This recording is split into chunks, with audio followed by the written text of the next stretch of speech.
Lo que los ecuatorianos hemos presenciado son eventos que suceden porque hay una fuerza oculta, clandestina, oscura, que tiene la intención de romper la democracia.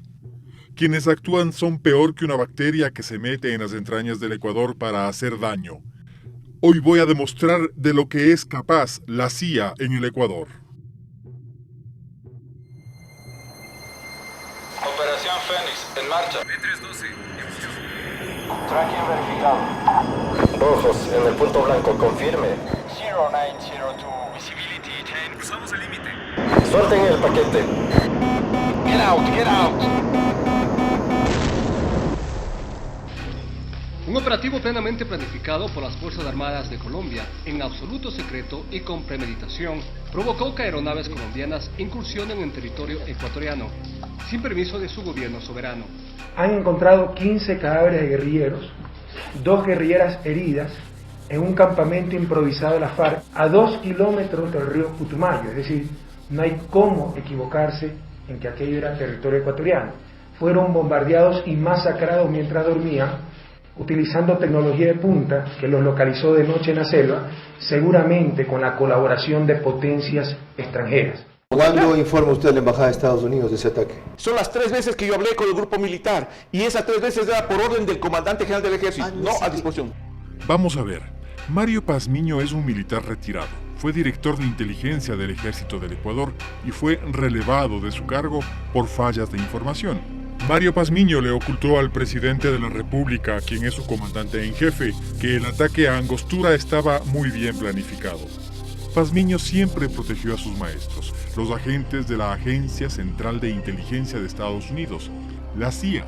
Ellos formaron a Mario Pazmiño como un experto en seguridad. Los registros demuestran que fue un excelente alumno y que era un fiel servidor de la CIA, asalariado de la Embajada de Estados Unidos. Hablé con algunos de sus compañeros. Me contaron que había recibido equipamiento y órdenes de la embajada en Quito. La CIA comenzó a operar después de la Segunda Guerra Mundial. Mientras los países de América Latina tenían gobiernos que obedecían las órdenes, la agencia permanecía invisible. Los gobernantes que defendían la soberanía de sus países eran atacados y ahí aparecía con más evidencia. Es notable cómo los militares de las dictaduras de América Latina cometían atrocidades que la CIA ocultaba o maquillaba. La CIA nunca ha dejado de estar. Los métodos han sido diferentes, pero siempre ha intervenido en el continente. Una de las acciones que cumplieron las fuerzas estadounidenses se realizaron desde la base que operaban en el puerto ecuatoriano de Manta. La excusa fue hacer un plan continental para vencer al narcotráfico. El presidente Rafael Correa ofreció desde la campaña electoral no renovar el acuerdo con los estadounidenses para el uso del aeropuerto de Manta. El ataque contra Angostura confirmó que allí se hacía algo más de lo que se declaraba. La salida de la base estadounidense de Manta provocó el colapso final del famoso Plan Colombia. Si no hay ningún problema en tener una base norteamericana en Ecuador, perfecto. Podemos dar permiso para que instalen esa base, siempre y cuando nos den permiso para instalar una base militar ecuatoriana en Miami. Si no hay ningún problema, van a aceptar. Cuando se consolidaron las democracias en el continente, la táctica del golpe militar no fue más una opción. Entonces Estados Unidos comenzó a intervenir en los estados latinoamericanos, tanto a través de reclutar a personajes influyentes de cada país, como mediante organizaciones no gubernamentales. Rafael Correa y otros mandatarios rompieron el esquema de intervención de la CIA, quebraron su lógica. También quebraron la estrategia de Leila Haddad Pérez. Ella fue la jefe de la CIA en el Ecuador durante muchos años, hasta que Rafael Correa asumió la presidencia de la República. Leila Haddad trabajaba de manera encubierta en el almacén de alfombras Aladino, en la exclusiva avenida González Suárez de Quito. Actuó siempre con el nombre de SWAT. Muchos políticos entraban con el pretexto de comprar alfombras y salían con instrucciones claras de qué debían hacer. En ese almacén también se autorizaba la designación de comandantes de la policía y las Fuerzas Armadas afines a sus intereses. Leila Haddad vivió en el Ecuador con una identidad falsa como ecuatoriana. Hizo bastante daño al país y muchos favores a sus agentes. Gracias a su influencia y de la CIA, logró que Emilio Palacio fuera acogido como asilado político en Estados Unidos. El tristemente célebre editorialista del diario El Universo abandonó voluntariamente el país. Se instaló en Estados Unidos, desde donde intenta influir con poco éxito. La posición soberana del país provocó que se debilitara su red de informantes y en 2008 fue expulsada del Ecuador, justo antes del ataque contra Angostura. La estrategia de Leila Haddad fracasó, entonces la CIA actualizó sus procedimientos, comenzó a aplicar la que se conoce como técnica de los topos. Los topos son periodistas, políticos e informantes reclutados y pagados por la CIA que desgastan las estructuras del Estado. Entonces reclutaron enseguida a la guayaquileña Karen Andrea Holligan Bruckman, nacida en 1953, con residencia fija en Miami, Estados Unidos, y directora de Relaciones Públicas del Inter-American Institute for Democracy. Esta organización es como un grupo de amigos que se sienten importantes porque les llevan a Estados Unidos a hablar contra las dictaduras, cuando en realidad son manipulados y actúan como informantes de la CIA. Su historial en el Ecuador es escaso, pero fue suficiente para encargarle estructurar, coordinar y financiar una red de informantes. Cuando le encargaron la misión, tuvo que reorganizar la red de agentes encargados de atentar contra la democracia en Ecuador.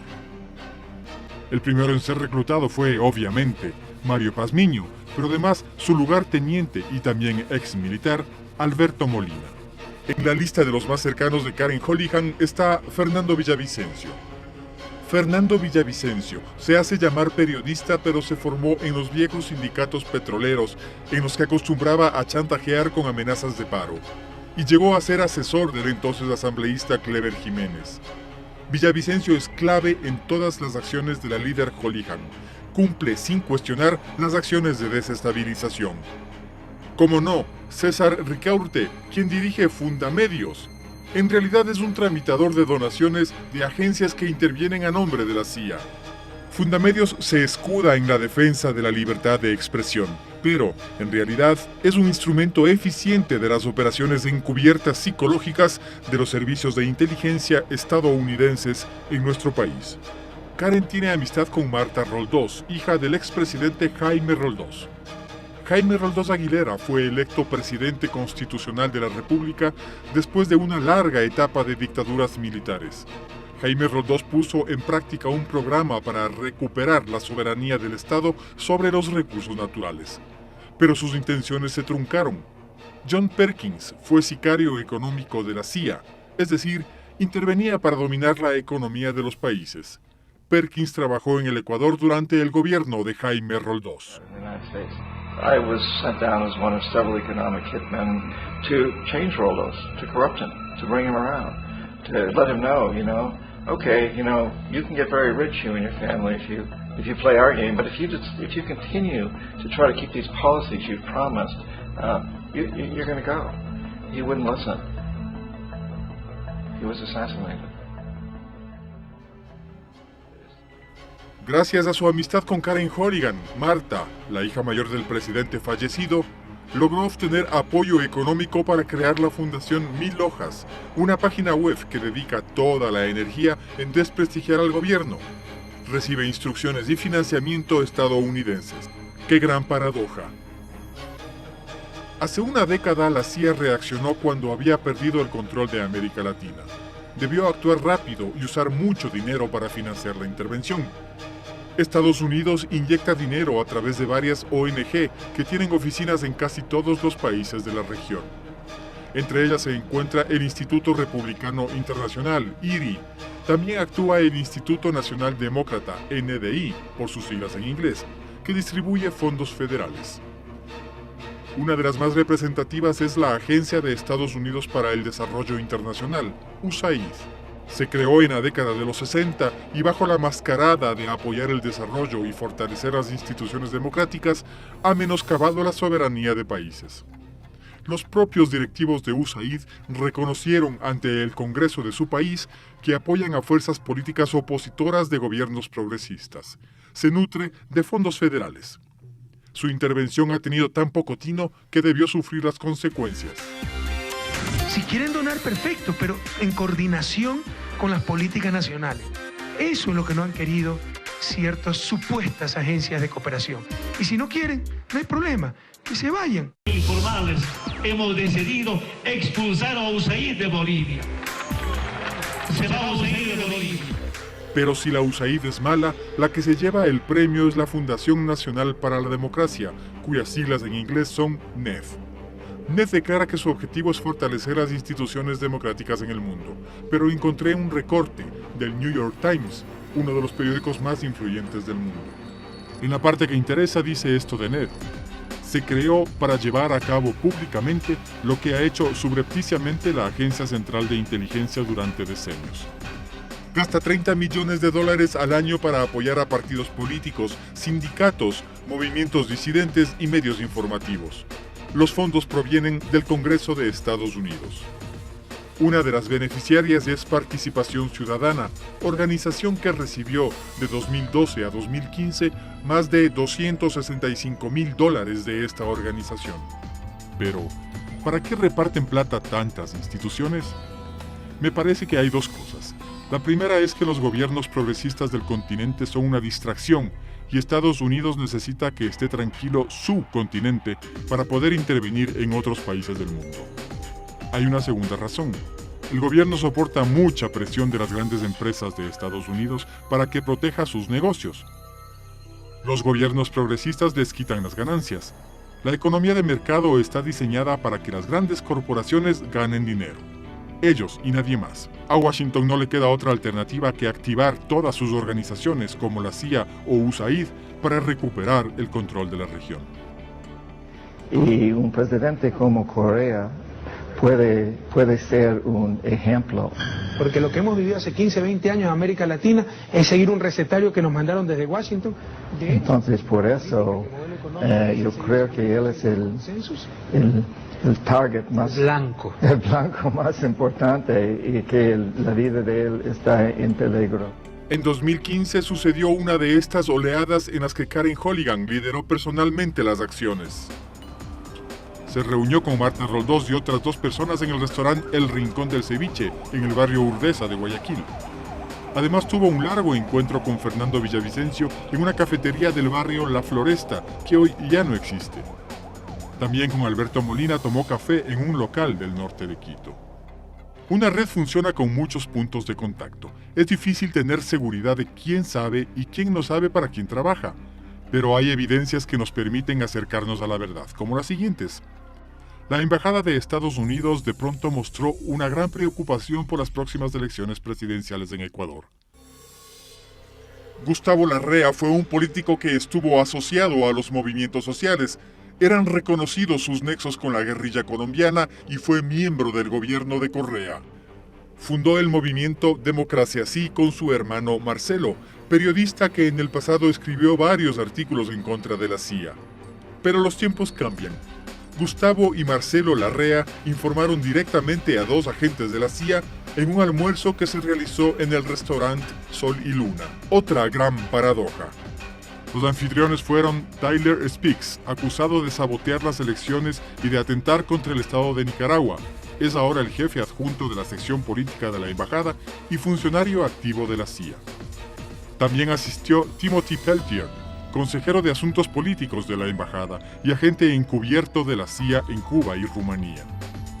Gustavo Larrea les informó con detalle respecto a la política nacional. A pesar de la abundancia de criterios vertidos, el final de la reunión explicaron su presencia a los medios de esta manera. Hemos almorzado aquí nada más. Se sabe que estaban reunidos con funcionarios de la Embajada de Estados Unidos. Equivocados. ¿Seguro? Seguro. Los mismos agentes de la CIA desmintieron esta versión. Es un año electoral en Ecuador, en los Estados Unidos también, y estamos hablando con cada parte de la sociedad y del lado político en Ecuador a entender mejor la situación electoral de este año. Hay otros personajes que, en cambio, filtran información a periodistas asociados a agencias extranjeras. Jorge Rodríguez, presidente de la autodenominada Comisión Anticorrupción, ha entregado normalmente datos de veracidad relativa a la prensa. Lo hace a sabiendas de que su acción está fuera de la ley. Esas informaciones caen en manos de Juan Carlos Calderón, de la revista digital Plan B, quien publica la información y en muchos casos la comparte con Mónica Almeida, editora regional del diario El Universo. Juan Carlos Calderón tuvo su desarrollo en la extinta revista Vanguardia. Cuando quebró se juntó con Cristian Zurita y pidieron a la NED que financie una nueva publicación. Fundaron Plan B, una revista digital que intenta llamar la atención con escándalos contra el gobierno nacional y por la que pasan muchos de los colaboradores de Holihan. Una de ellas es María Laura Patiño, abogada que funciona como una colaboradora operativa. María Laura Patiño, para citar un ejemplo, ha presionado a Calderón para que cumpla con las formalidades que le exigen sus jefes en Estados Unidos. Con frecuencia han debido llenar largas formas que les envió NED para que sean justificados el uso de los fondos y lograr la aprobación de nuevos aportes de dinero. Juan Carlos Calderón también está nombrado en el rol de pagos de los meses de enero y febrero de 2016, cuando recibió honorarios por $1,200 al mes. Andrés Páez es una pieza clave para la desestabilización. Es el político que convocó a varias de las más violentas manifestaciones que sucedieron el año pasado. Comenzó su carrera política en el partido Izquierda Democrática, movimiento al que llevó al colapso. Enseguida se unió a Guillermo Lasso y ahora es asambleísta por el movimiento Creo. Y tenga la certeza, presidente Correa, que estoy dispuesto a enfrentar lo que se me venga. Porque sé que podrán encarcelar mis huesos, pero jamás mi alma, ni mi espíritu rebelde frente al despropósito, al desenfreno, a la imposición de un régimen incompatible con la trayectoria histórica de libertad de mi patria. A lo mejor deba explicar cuál es su relación con Karen Holihan, que está a la izquierda en esa mesa, y cómo interactúa con Fernando Villavicencio, que está en la parte derecha de la mesa. En 2014 pidieron ser recibidos por los aportantes de Miami. Y luego, en 2015 hubo otro encuentro y es otra evidencia de este relacionamiento. Los hermanos Isaías, prófugos de la justicia ecuatoriana por ser los responsables del feriado bancario del año 2000. Es necesario poner atención en esto. Karen Holihan organizó el denominado Primer Foro Ecuador en el Hotel Ramada de Jalalía, en Miami, cuyo propietario es Roberto Isaías. Sucedió el 31 de julio de 2015. Karen pagó $3,000, que fue el costo del evento, y también le pagó un almuerzo a Andrés Páez. En este foro, que estuvo permanentemente resguardado por la policía local, asistieron también Emilio Palacios y Carlos Vera. Muy cerca de William y Roberto Isaías ha trabajado José Tobar Tobar, quien además fue asistente del político Andrés Páez. En estos niveles de manipulación, las coincidencias no existen. Tobar dirige el medio Focus, que ataca por todos los flancos al gobierno y que apoya de varias maneras al programa A Quemarropa del político Carlos Vera. Tobar y su hija Diana formaron el medio digital Yo Protesto, otro espacio creado exclusivamente para atacar al gobierno nacional y cuyos servicios han sido contratados por el político Andrés Páez. Los contactos forman una larga lista de políticos quienes han participado de diferente manera. Son típicos los ataques coordinados. Para potenciar estos ataques, Karen Holihan ha intervenido en aspectos estratégicos como el siguiente. En el Hotel Ramada Plaza de Panamá se llevó a cabo un taller de seguridad digital dictado por Fernando Cuervo, de Internet Security Coalition. Asistieron periodistas opositores de Venezuela y los peones de la estrategia de Ecuador, Fundamedios, Plan B, Participación Ciudadana y Mil Hojas. El taller se llevó a cabo los días 29 y 30 de julio de 2015. Es bueno saber que la estrategia también incluye a políticos, quienes se convierten en voceros de posiciones que pretenden romper la democracia y que son quienes dan las opiniones, las cuales son reproducidas después en los medios de comunicación digitales. Obviamente, uno de los más cercanos y fieles ejecutores de las estrategias de la CIA es Fernando Villavicencio, quien apareció frente a la opinión pública cuando, tras una orden judicial, la fuerza pública allanó su residencia. Luego de un análisis exhaustivo, se descubrió que en la computadora de Villavicencio había información muy sensible con respecto a la seguridad del presidente de la República. Otro personaje oscuro es el peruano Víctor Rojas. Él dirige la sede en Lima del estadounidense Instituto Nacional Demócrata. El 18 de febrero de 2015, Víctor Rojas cenó en el restaurante Patria con varias personas, entre ellas Darío Tapia, secretario de Movilidad del municipio de Quito, el alcalde de Quito Mauricio Rodas y su hermano Armando, quien fue ministro de Finanzas. El 19 de febrero de 2015 se encontró en el Hotel Quito con Ruth Hidalgo, directora de Participación Ciudadana. Pues sí, esta institución, que tiene una relación activa con grupos opositores, recibe fondos de varias organizaciones estadounidenses relacionadas con la CIA, USAID, NED, IRI, entre otras. Rojas, en los dos casos, luego de los encuentros, se dirigió a la Embajada de Estados Unidos.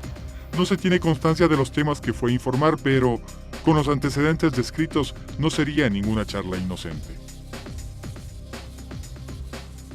A propósito, Mario Pazmiño no ha estado descansando. El 27 de agosto de 2015 hubo un acto especial en la Universidad Andina Simón Bolívar. Por instrucciones de Karen Holligan, se presentó el libro Análisis de las repercusiones del socialismo del siglo XXI. Es un impreso en el que participan los amigos latinos reunidos alrededor de la idea de derribar los gobiernos progresistas de la región: Venezuela, Cuba, Ecuador, Bolivia y Argentina.